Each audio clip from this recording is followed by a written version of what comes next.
시청자 여러분 안녕하십니까. 1월 11일 녹화하는 용정호투 2부 하도록 하겠습니다. 우크라이나 전선인데요. 여러분들 다른 뉴스 매체에 좀 보셨겠습니다만 동부전선이 지금 격전인데 이제 지기도 한 이제 바흐무트라는 지역, 그 다음에 그 북쪽에 수키로 떨어진 지점에 솔레다르라는 지역이 있습니다. 거기를 중심으로 계속 격전이 벌어지고 있는데 예나 지금이나 왜 여기에 러시아군이 집착하는지 모르겠다 라는 이야기가 계속 회자되고 있습니다만, 지금 주된 공세는 바그너 그룹이 하고 있기 때문에 바그너 그룹의 수장 예브게니 프리고진이라는 놈이 솔레다르 근처에 있는 여러 가지 지하자원이 묻혀있는 광산이라든가 그런데 개인적인 욕심 때문에 나중에 정전이든 또는 전쟁이 끝난 다음에 그 지역을 자기 걸로 만들기 사유화하기 위해서 거기에다 집착하고 있다 이런 식의 논평을 하는 사람도 있습니다만, 그게 사실이 아닌지는 지금 현재로서는 확인하기 힘듭니다. 이제 바흐무트하고 솔리다르를 중심으로 지금 격전이 벌어지고 있는 건 사실인 것 같고, 우크라이나군도 상당한 출혈을 감내하고 있는 것 같습니다.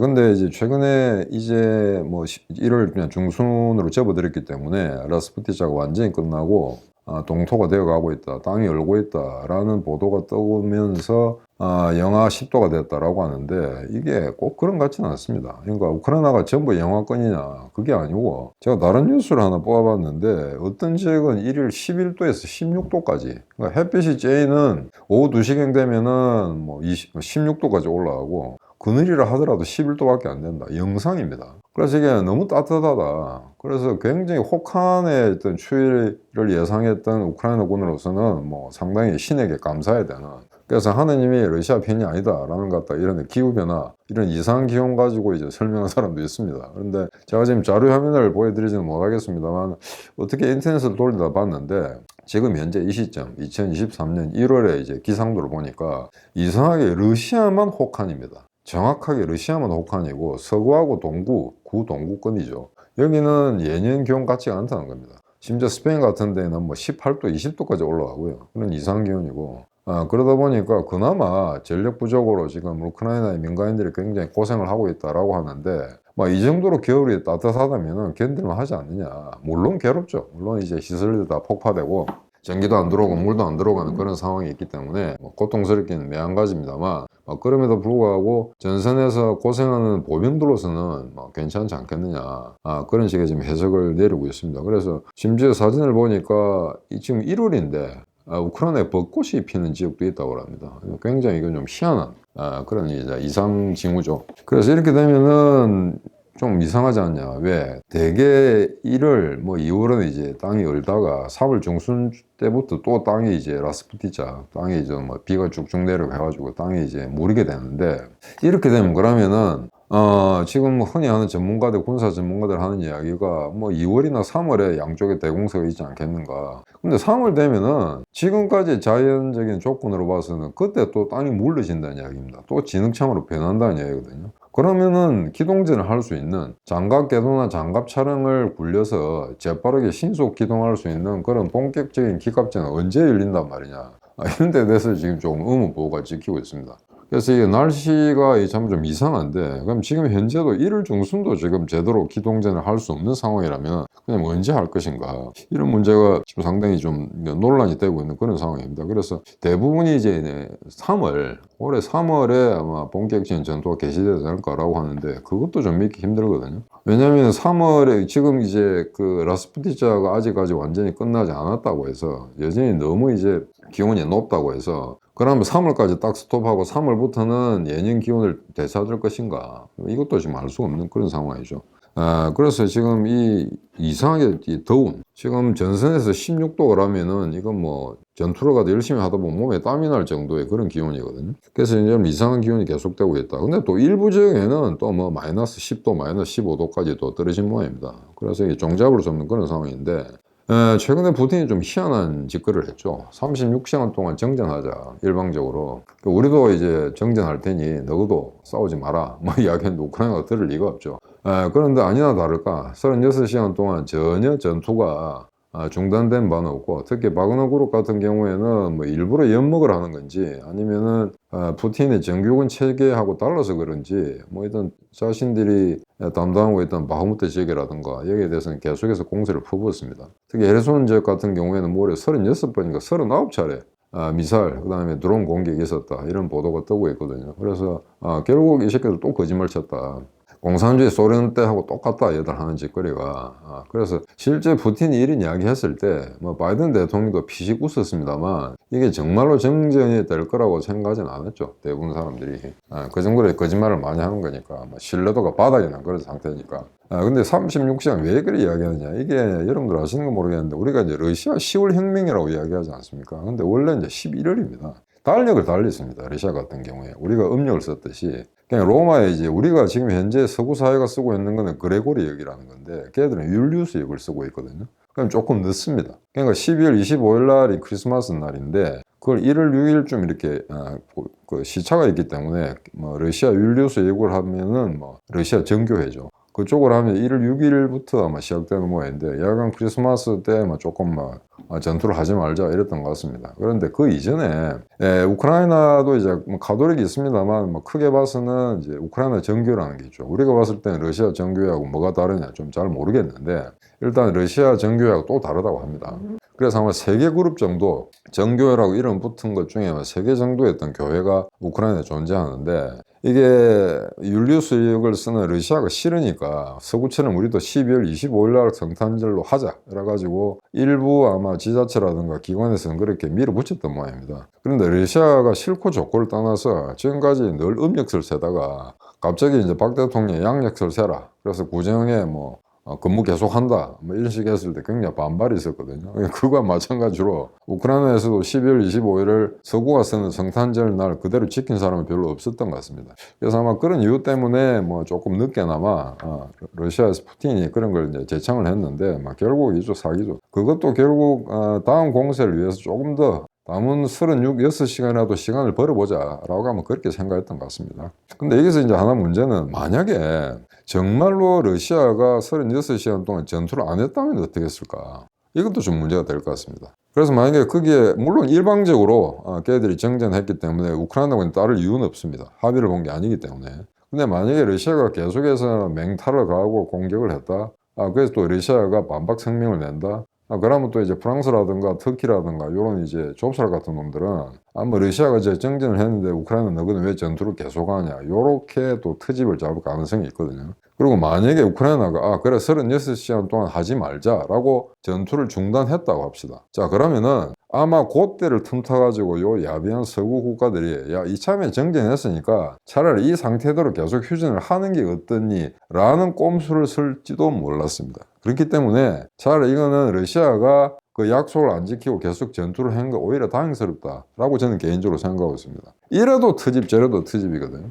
그러니까 오히려 이거는 그 얍삽한 서구 국가들한테 그런 어떤 그 중재 빌미를 제공하지 않기 위해서라도 러시아가 거짓말을 하면서 전투를 계속했다. 아마 그 점은 인정해야 될 것 같다라는 생각이 듭니다. 그래서 지금 이제 아까 말씀드린 것처럼 솔레다르 지역 바흐무트에서 북쪽으로 좀 수키로 떨어진 그 지역에 격전이 벌어지고 있다. 한데 며칠 전에 솔레다르가 러시아군한테 장악당했다.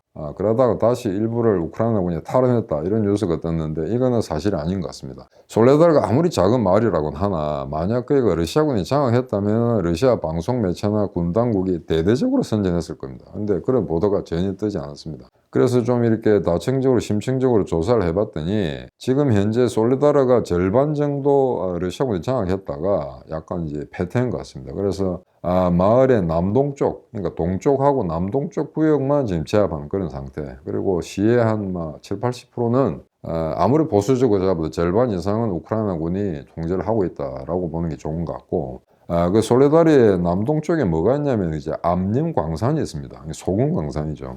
소금 광산, 그게 지하 경도도 있고 그래가지고 아마 사진에 보니까 지붕이 이제 푸른 색깔로 되어 있는데, 거기를 아마 마그나 그룹이 아지트로 쓰고 있는 것 같습니다. 그래서 거기를 이제 본부를 설치하고, 그걸 근거지로 해서 솔레다리 이제 시가전을 할지도 모른다. 아마 이런 이제 뉴스가 나왔는데 아마 시가전이 힘들 겁니다. 시가전을 하게 되면은 쌍방이 엄청난 피해를 보기 때문에 그 다음에 지금 바흐무트 일대에서 바그너 그룹이 무지막지한 이제 전술을 세면서 사람들을 이제 시청고리로 그냥 내몰았기 때문에 거기서 어마어마한 피해가 왔기 때문에 아마 이거는 프리고진이나 바그너 그룹의 명성에도 좋지 않게 작용할 겁니다. 그럼 너가 정규군부터 싸움 잘한다며. 근데 바흐무트를 갖다 그렇게 수차례 수개를 걸쳐서 공략했는데 얻은 게 뭐냐?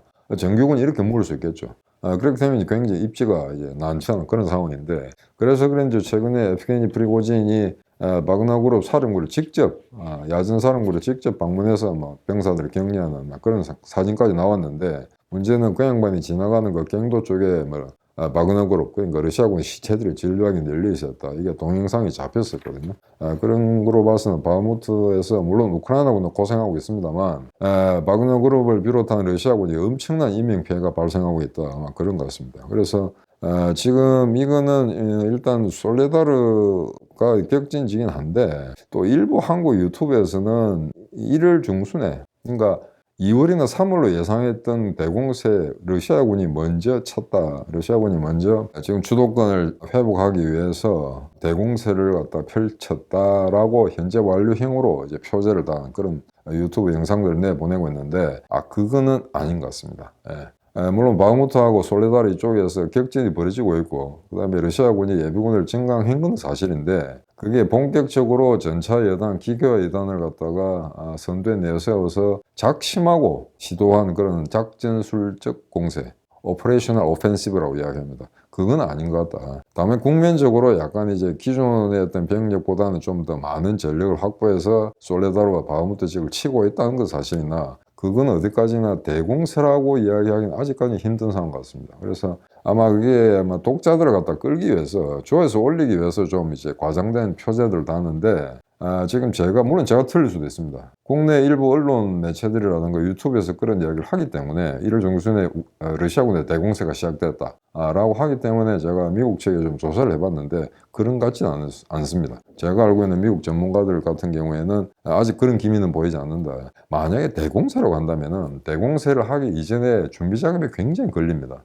그런데 그런 준비 작업이 아직 포착되고 있지 않습니다. 우크라이나군이나 러시아군이나. 그리고 지금까지는 우크라이나군이 먼저 칠 거로 생각하고 있는데, 이제 러시아군이 대공세를 1월 중순에 시작했다? 이건 아직까지 확인되고 있지 않은, 물론 저렇게 강행정찰 수준의 전투를 계속하다가 밀어치는 본격적인 대공세로 전환될 가능성이 전혀 없다고는 할 수 없으나, 지금 현재의 어떤 조직 편제로 봐서는 러시아군이 그런 역량은 존재하지 않는다. 좀 더 아마 준비 기간에 좀 더 많은 시간을 필요로 하고 있다. 그렇게 이해를 하시면 될 것 같습니다. 그럼 이런 상황에서 미국이 1월 6일 날 조금 지났습니다만 4조 5천억 내지 5조 원 정도의 추가 지원을 이제 발표를 했습니다. 근데 여기 이제 하나 획기적인 거는 지금까지는 미국이나 서방이 방어 무기만 제공하겠다라고 했는데, 우크라이나 젤렌스키 같은 경우는 지금 무슨 소리냐, 어차피 전쟁을 빨리 끝내려면은 너희가 전차나 전폭기, 전투기 이런 거 갖다 대여해야 된다. 공격용 무기를 줘야 빨리 전쟁을 끝낸다 라고 했는데, 이제사 공격용 무기라고 할 수 있는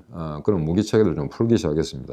그래서 일단 이게 아마 이번에 5조 원을 치니까 단일 패키지로서는 가장 큰 규모라고 할 수 있는데, 지금 현재 미국이 현용으로 쓰고 있는 M2 브래들리라는 장갑차가 있습니다. 브래들리는 옛날 2차 대전 때 제1군사령관, 미군의 제1군사령관 이제 이름인데, 브래들리 장군의 이름을 딴 장갑 차량인데, 이거는 현용 장갑차이기 때문에 검증이 되는 그런 어떤 차량이죠. 그래서 이 장갑차를 한 50대 정도 대여한다라는 게 이번 패키지에 포함됐습니다. 그 다음에 그것뿐만 아니고 M109A6, 좀 이름이 기네요.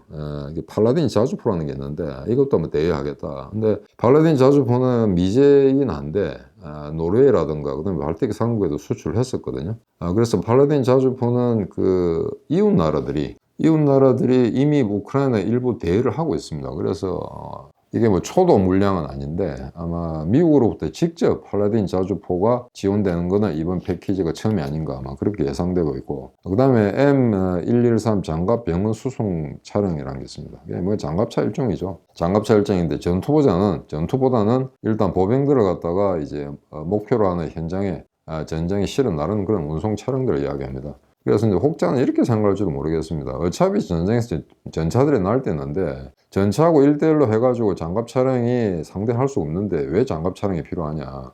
그건 간단히 이렇습니다. 2차 대전 때도 마찬가지입니다만, 전차가 속도가 빠른 기갑 부대가 앞서 지나가고 나게 되면 보병들이 못 따라가죠. 그러니까 그 전차 부대와 기계화 부대와 똑같이 보조를 맞추려면은 그와 같은 속도로 내는 장갑 차량들이 있어야 됩니다. 근데 이 2차 대전 때 소련군은 이런 차량들을 개발하지 못했습니다. 독일이나 미군 같은 경우에는 보병들을 실어 나를 수 있는, 그리고 상당한 이제 장갑 방어 능력을 보유한 그런 차량들을 갖고 있었는데, 소련군 같은 경우에는 그게 없었죠. 그래서 대부분의 이제 트럭 같은 거, 심지어 단순한 군용 트럭 같은 것도 이제 미제 랜드리스, 그 지원품에 의존했었고, 이러저런 차량이 없다 보니까 탱크 대샹트를 해가지고 공격할 때 소련 전차 위에 소총병들, 보병들이 올라타는 그런 이제 장면들이 많이 포착이 됩니다. 물론 이제 영화 같은 데 뭐 굉장히 멋지죠. 보병들이 전차 위에 올라타고. 근데 굉장히 위험합니다. 적군 대전차포들이 전차를 갖다가 박살내려고 조준할 거 아닙니까? 그죠? 그렇기 때문에 거기에 타고 있는 보병들, 소총병들 다 이제 몰살하게 되는 거죠. 그래서 이제 그 전차 위에 올라타는 건 굉장히 위험한 건데, 그게 포음을 내기 위한 게 아니고 그만큼 2차 대전 때 소련군이 차량이 부족했다는 겁니다.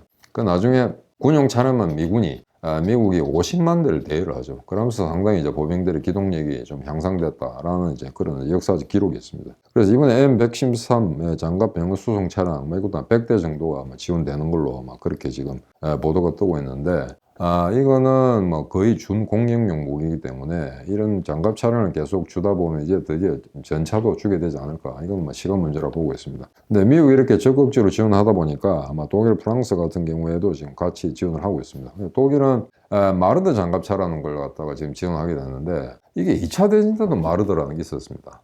그때 2차 대전 때는 이제 자주포 구축 전차였습니다. 장갑은 별로 강하지 않은데 일단 원거리에서 적의 전차를 갖다가 요격할 수 있는 그런 걸 마르드라고 했습니다. 근데 이 마르드가 뜻이 뭐냐면은 MARDER입니다. 동물 이름입니다. 독일군은 이 동물 이름을 이 장갑차랑 전차에 많이 붙이거든요. 판터라든가 표범, 티거, 호랑이, 그 다음에 나쇼른, 코뿔소, 엘레판트, 그 다음에 코끼리가 되겠죠. 이런 동물 이름들을 붙였는데, 지금도 독일군이, 연방군이 쓰고 있는 장갑차량 중에 딩고라는 게 있습니다. 그 딩고는 호주에 있는, 독일에는 없죠. 호주에 있는 야생견입니다. 그래서 동물 이름 붙이기를 좋아하는데, 마르드도 동물 이름입니다. 담비입니다. 담비. 쪽제비까지 속하는 담비 아시죠? 그러니까 영어로는 마르텐이라고 하는데, 좀 이상하죠. 마르텐이 영어고 마더가 독어인데, 이게 발음상 보면 마튼, 이게 독일어 같고 영어가 독일어 같고 독일어가 영어 같죠. 아무튼 좀 바뀐 것 같습니다만, 약간 마더라는 게 우리나라 이름으로는 이제 담비입니다. 그래서 이걸 이제 쓰면 상당히 아마 내구력도 좋고 효과가 있는 그런 어떤 전장 무기로 알려져 있습니다. 그래서 이거를 제공한다고 그랬고, 그 다음에 프랑스 같은 경우에도 좀 이름이 어려운데 AMX, 그 다음에 다시 해가지고 10RC라는 장갑차가 있습니다. 보기에는 전차처럼 보입니다. 105mm 아마 주포를 달았기 때문에 포탑 자체는 전차처럼 보이는데, 그 밑에는 캐터필러가 아니고 장갑 궤도가 아니고 바퀴가 좌우에 3개, 그러니까 6륜 장갑 차량이죠. 그래서 이걸 갖다 지원하겠다. 이쯤 되면은 이제 상당히, 만약 이게 완벽하게 보강된 그런 기계화 예단, 전차 예단을 만든다면은 우크라이나군으로서는 차기 공세에 상당한 임피터스를 가진 그런 좋은 역량을 가진 아마 부대를 편재할 수 있을 것 같습니다. 그리고 지금 들리는 소문에 하면 지금 현재까지는 이제 완전히 결정은 아니고 검토 중인 상황인데, 영국이 챌린저 2 전차를 아마 우크라이나에 지원하겠다. 근데 물론 수량은 뭐 얼마 안 됩니다. 10대. 기껏 10대인데, 문제는 이런 게 이제 이게 본물이 터지시 이렇게 자극을 주고 나면 나중에 다른 나라에서도 이제 본격적으로 공격 무기에 화신을 할 수 있는 전차를 지급하게 되겠죠. 그러면 레오파드 2라든지, 그 다음 미국의 에이브람스 전차라든지 이런 게 아마 우크라이나에 지원되는 건 없고 시간 문제가 아닌가 그렇게 생각되고 있습니다. 챌린저 2는 챌린저 1을 개량한 버전인데, 챌린저 1도 대단합니다. 이게 뭐 30년 전 이야기니까 조금 시성이 떨어지긴 합니다만, 미국의 M1A1 에이브람스 전차도 이라크전 때, 사막의 폭풍전 때 단 한 대도 격파되지 않고 이라크의 기갑부대를 몰살시켰거든요. 그래서 적군에 의해서 피격된 건 단 한 대도 없었습니다. 챌린저 1, 영국 전차 챌린저 1도 마찬가지의 기록을 가지고 있습니다. 이라크 전투에 참전해서 일단 기계 결함이 생겨서 중간에 퍼진 건 있으나, 접전을 통해서, 교전을 통해서 이라크군의 전차에서 당한 것은 단 한 대도 없었다. 그래서 이런다면 좋은 랭킹, 그런 기록들을 갖고 있는 전차들이 곧 우크라이나에 지원된다 하는 소문이 이제 파다합니다. 그래서 아마 이거는 이번에 장갑 차량이 들어갔기 때문에 전차도 곧 지원되는 게 아닌가 그렇게 생각하고 있습니다. 그럼 여기에 대해서 서구의 지원은 계속 끊이지 않고 있는데, 그럼 러시아는 어떻게 되냐? 병력 열세다, 여러 가지 문제가 많다 하는 거는 여러 차례에 걸쳐서 제가 말씀드렸기 때문에 다소 중복되는 바 있습니다만, 한간에 보면은 이제 러시아 정규군보다 바그너그룹이 더 잘 싸운다라는 이야기가 있습니다. 일부 기록이나 보도에 따르면 그런 전과들이 나오고 있는데, 근데 이제 병력이 부족하다 보니까 재소자들을 많이 썼고, 이 재소자들이 군기가 엉망이죠. 전투하다 겁먹으면 도망가고 말이죠. 그래서 그때를 틈타서 이제 아예 우크라이나로 도시해버린 사람도 있고 막 이런 문제가 생기는데, 그러다 보니까 프리고진이 재소자 이 새끼들 못 쓰겠다, 이게 정규군을 좀 더 달라, 징집병도 달라, 이렇게 해가지고 지금 현재는 재소자보다는 정규군하고 징집병을 더 받겠다라는 입장인 것 같습니다. 바그너 그룹으로서는. 그게 얼마나 이제 보완이 될지 모르겠습니다만. 그 다음에 또 하나 문제는 이제 교관인데, 갑자기 징집병을 30년 동원하지 않았습니까? 그럼 얘들을 갖다가 이제 훈련시킬 수 있는 교관이 필요한데, 이게 참 어처구니 없게도 러시아는 이 교관마저도 부족하다는 상황입니다. 그래서 이미 은퇴한 완전 할배들을 갖다 불러 모셔다가 이제 젊은 애들 징집병들 좀 가르쳐라, 이런 것도 지금 확인이 되고 있고, 특히 헤르손 정부에 그렇습니다. 그러니까 지금 동부전선보다는 헤르손 정부가 조금 뜸하기 때문에 거기서 약한 교전, 강행정찰 같은 거, 약한 교전의 경험을 통해서 그냥 현장 감각을 익혀라. 그래서 원래는 교관들이 충분히 이제 교육을 시킨 다음에 4주든 9주든 그라운더스 전선에 내보내야 되는데, 그런 교관이 부족하다 보니까 그냥 너가 알아서 적당히 교전하면서 그냥 배워라, 뭐 이런 식의 이제 망부간의식 그런 식의 징집병들에 대한 처리가 이루어지고 있다. 그래서 이런 황당한 이야기까지 다 들리고 있는 상황입니다. 처음에는 이런 게 믿기지 않았었는데, 워낙 수십 건의 그와 유사한 이상한 이야기들이 많이 떠들어오고 있기 때문에 아마 이것도 전혀 터무니없는 이야기는 아닐 거다. 그 정도로 러시아가 전쟁 준비가 제대로 안 됐다는 거죠. 근데 이런 상황에서 이제 쇼이구 국방상이 지난 1월, 아마 이렇게 지난주 같은데 제가 날짜를 정확히 기억하지 못하겠습니다. 아마 이걸 150만까지 병력을 증원시켜야 되겠다, 이런 이야기를 하고 있는데, 이게 과연 가능한 이야기인지. 얼마 전에 30만 동원했다가 난리가 났지 않습니까? 그러니까 이걸 전쟁을 하지 않고 특수 군사 작전이라고 하면서 푸틴은 일반 국민들한테 당신들은 막 그냥 일상생활에 막 전념하면 된다, 전쟁은 지극 군인들 한다라고 했는데, 갑자기 징집병 30만을 동원하니까 희한한 소요 사태가 나지 않습니까? 그래서 아마 추가 징집이 어려울 거다라고 생각되는데, 워낙 지금 병력이 모자라다 보니까 이런 짓거리들을 하는 거죠.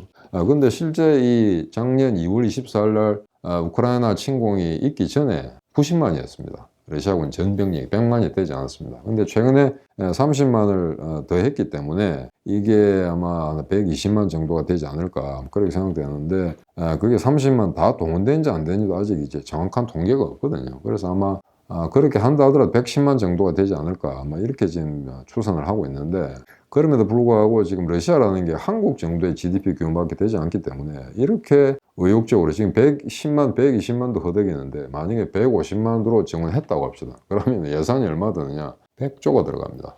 우리나라가 지금 국방비 1년에 50조, 60조가량 쓰고 있거든요. 근데 러시아가 한국 정도의 규모밖에 안 되는데, GDP 전체 규모가 그보다 낮을 때도 있습니다.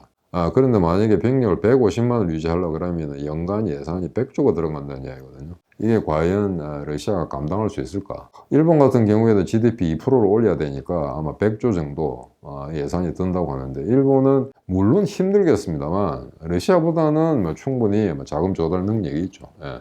해외 자산을 갖다 팔아치워도 되니까. 그래서 그런 점에서는 과연 러시아가 쇼이구 국방상이 이야기하는 대로 150만 병력을 모을 수 있을까?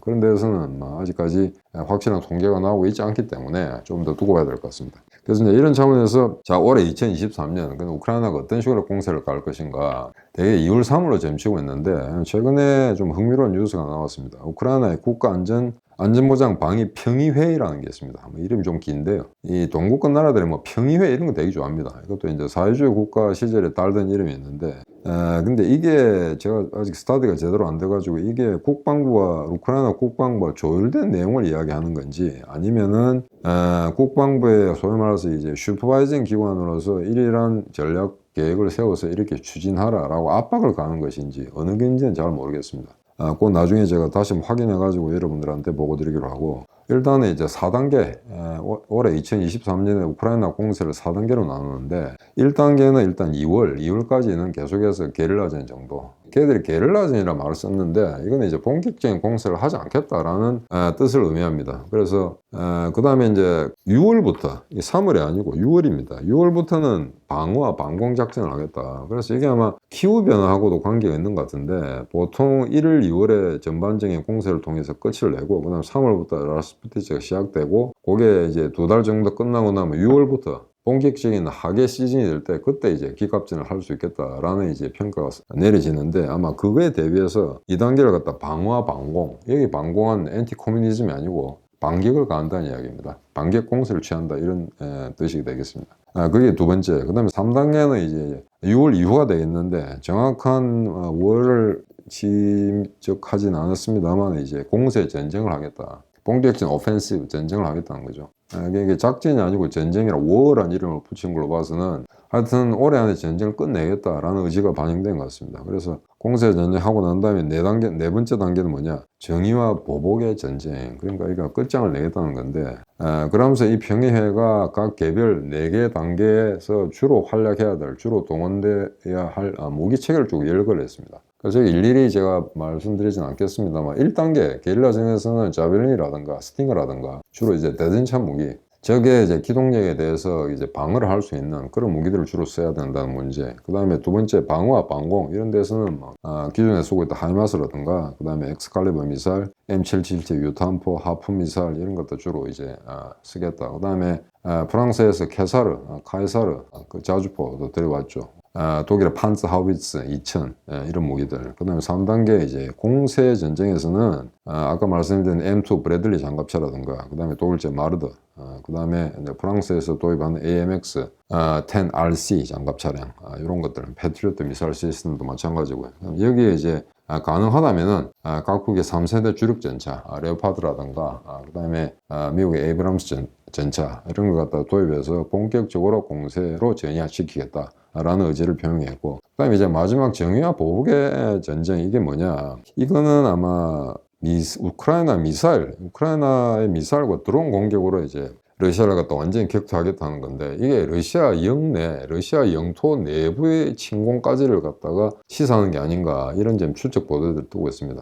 거기까지 가진 않겠습니다만, 일단 공중 포격, 지상군이 러시아 영내로 들어가지 않는다 하더라도 드론과 미사일을 통해서 러시아를 계속 괴롭힐 수 있다. 그 다음에 병창 기지라든가 그런 군수기지, 그 다음에 병참 노선 이런 걸 갖다 타격할 수 있는 확고한 능력을 갖추겠다라는 게 지금 평양에서 준비하는 4단계 전쟁 시나리오의 이제 마지막 부분이 되겠습니다. 그래서 지금 우크라이나는 아마 사정거리 1000km 정도까지 가는 이제 탄도미사일 같은 거는 개발을 하고 있고, 아마 드론도 아마 1000km까지 날아갈 수 있는, 근데 이거 좀 이해가 안 되는 게, 그 이란의 그 샤헤드 136이라는 드론이 있지 않습니까? 그게 이제 항속 거리가 무려 2000km라는데, 그 좀 믿지가 않아서 여러 군데 이제 그 크로스 체킹을 해봤습니다. 근데 2000km라고 되어 있더만요. 근데 무슨 동력으로 2000km를 날아가죠? 글라이더도 아닌데. 그래서 이게 좀 이제 신기할 따름인데, 여하간 책에서 방송에서 2000km로 날아간다고 하니까 그렇다고 합시다. 그런데 이제 우크라이나가 자체 개발하는 드론도 아마 1000km 정도 날아가는 걸로 아마 그렇게 지금 되고 있습니다. 그래서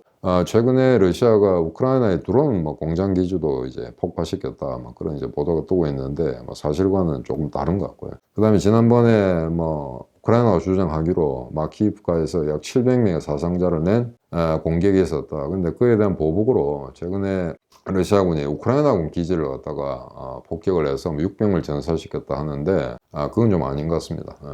왜냐면은 이 타격을 하고 난 다음에 실제 인명피해가 얼마나 났는지 그 조사하는 데 상당히 시간이 걸렸는데, 그걸 갖다 타격하고 난 직후에 바로 발표해 버렸거든요. 그래서 그거는 그 600명이라는 거는 실제 전장에서 그런 사상자가 났다기보다는 아마 자국민에 대해서, 러시아 자국민들에 대해서 야 이거 우크라이나가 저런 짓을 했는데 우리도 할 수 있다는 걸 보여줬다, 그런 정도의 내부 소비용이 아닌가, 그렇게 지금 생각되고 있습니다. 그래서 지금 이 우크라이나, 러시아의 전쟁에 대해서 이제 별별 시나리오들이 다 나오고 있습니다만, 크게 얘기하자면은 우크라이나가 완전히 승리하는 방법, 그 다음에 야간 어떤 식으로든 휴전을 맺는 방법, 또는 세 번째는 러시아가 어느 정도 반격에 성공하면서 우크라이나가 수세를 몰리면서 러시아 유리한 그런 휴전 상태가 성립되는 방안, 여러 가지 시나리오들이 나올 수 있는데, 최근에 나온 시나리오 가장 이제 이렇게 좀 과격한 시나리오가 어떤 게냐면은 미국의 러트거스 대학이라고 있습니다. 저는 잘 모르는 대학인데, 거기에 이제 교수가 알렉산더 모티라는 사람인데, 이 사람이 이제 푸틴, 러시아의 멸망, 붕괴를 대비해야 된다. 지금 현재로서는 러시아가 완전한 반격 공세를 통해서 우크라이나를 압도할 수가 없기 때문에, 만약에 이 전쟁에 푸틴이 실패한다면은 아마도 푸틴이 정치적으로 제거되거나 숙청되고, 그 다음에 러시아의 정권을 이어받을 세력들은 아마 극단적인 이제 극우주의자들, 그 다음에 그거보다는 좀 덜하지만 권위주의 세력들, 또는 완전히 이제 쉽게 얘기하면 반민주 세력들, 이런 애들이 아마 각축을 이루면서 러시아 정세가 완전히 혼란 상태에 빠질 거다. 그러다 보면은 이게 1990년, 91년 그때 16개 공화국이 연방공화국이 이제 완전히 해체되는 것처럼 그런 이제 해체 과정을 다시 한번 걷게 되지 않을까. 그렇게 된다면 지금 안 그래도 갈려져 있는 여러 군데 자치국들, 뭐 사하라든가 다게스탄이라든가 이런 자치공화국들이 아직 있습니다. 근데 그런 나라들이 이제 완전 독립을 추구할지도 모르고 기존의 과거 구소련제에서 떨어져 나왔다고 하는 그런 어떤 그 독립공화국들, 이 독립공화국들도 러시아로부터 점점 더 자유스러워할 수 있는 아마 그런 어떤 정식 지형이 만들어지지 않을까. 그렇게 되면은 오히려 중앙아시아에 대한 중국의 영향력은 더 확대될 거다. 왜? 러시아라는 단일 통합체가 사라지면서 와해 현상을 겪는다면은 아마 거기에 대한 정치적 안보적 공백이 생길 경우에는 중국이 영토적으로 제압을 못한다 하더라도 상당수의 국가들이 중국에 경제적으로 의존할 수밖에 없는 그런 지형도가 그리지 않을까 이렇게 내다보는 추측들이 있는데 이상하게 알렉산더 모틸 교수의 이 언급 내용이 굉장히 많은 매체에서 지금 인용이 되고 있습니다. 그래서 이게 뭐 헛소리로 끝날지 아니면 우리 희망사항대로 그렇게 될지 과거 30년 전에 소련이 망하듯이 그런 일이 다시 한번 재발될지 그거는 좀 더 이제 지켜봐야 되지 않겠나 그렇게 생각하고 있습니다. 일단 우크라이나 평화회가 제시한 그런 어떤 2023년도에 대한 전략공사 4단계 그게 어느 정도 맞아 떨어질지는 일단 지켜보도록 하겠습니다. 자, 2부 이거로 마치도록 하겠습니다. 안녕히 계십시오.